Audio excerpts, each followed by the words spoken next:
Ouais, j'en vois de l'eau pure et fraîche qui descend des glaciers, ça nous rappelle l'importance de l'or bleu dans notre quotidien. Une prise de conscience qui ne date pas d'hier, soyons clairs, pas non plus d'avant-hier. Non, l'eau et son rôle essentiel dans notre vie, on en avait conscience depuis 2300 ans.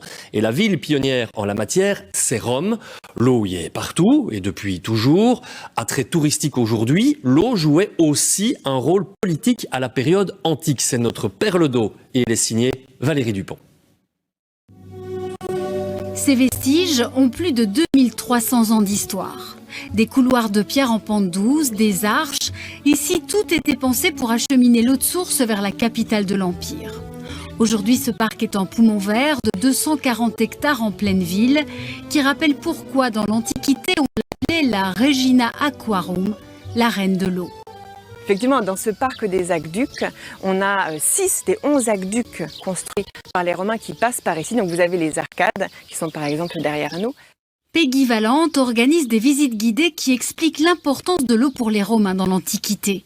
L'eau qui arrivait en abondance, pas seulement pour boire et cuisiner.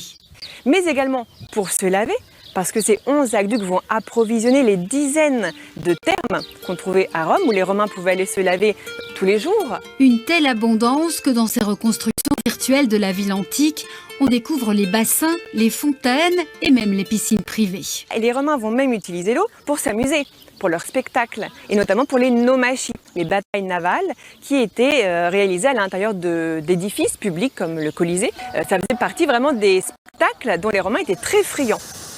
Après la chute de l'Empire, il faudra attendre une dizaine de siècles pour que la Regina Aquarum renaisse dans toute sa splendeur. Alors nous nous trouvons ici devant il Fontanone, la gigantesque fontaine construite au XVIIe siècle par Paul V Borghese. Il a fait restaurer l'aqueduc de l'empereur Trajan du IIe siècle pour redonner de l'eau à tout ce quartier de Trastevere. Pour célébrer leur pouvoir, les papes vont alors engager les plus grands artistes chargés de construire des monuments comme la fontaine de Trevi ou la Barcaccia de la place d'Espagne. Rien que pour admirer ces dizaines de grandes fontaines, Rome vaut le déplacement, mais pas question d'y plonger. Mais aujourd'hui à Rome, il est absolument interdit de vous baigner dans les fontaines de Rome, sinon vous avez une forte amende. Alors pour se rafraîchir, les Romains ont transformé l'eau en or. Sur les bords du Tibre, on déguste la grattaqueca. Alessandro est la 4e génération à vendre ces blocs de glace pilée qui désaltèrent les passants pour quelques euros. Oui, c'est à base d'eau avec des sirops naturels et puis on ajoute des fruits dessus. Le nôtre est le kiosque le plus ancien de Rome, il est ouvert depuis 1913. Depuis la naissance de Rome, l'eau a toujours été un enjeu du pouvoir politique. En 1874, le maire de l'époque fait installer 2500 fontaines en fonte. L'eau potable est gratuite, une révolution sociale. Donc la population devait pouvoir se désaltérer, devait pouvoir avoir accès à l'eau potable. Et voilà comment sont arrivées les petites fontaines qu'on appelle nasoni dans les rues de Rome. Nasoni parce qu'ils ont un long nez. Face à eux, on distingue vraiment les touristes des vrais Romains. Effectivement, il y a une caractéristique à Rome, c'est que ces petites fontaines sont dotées d'un petit trou sur la partie supérieure du robinet.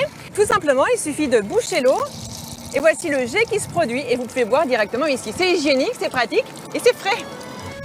Mais Rome ne serait rien sans le Tibre. Selon la légende, le fleuve a sauvé Romulus et Rémus.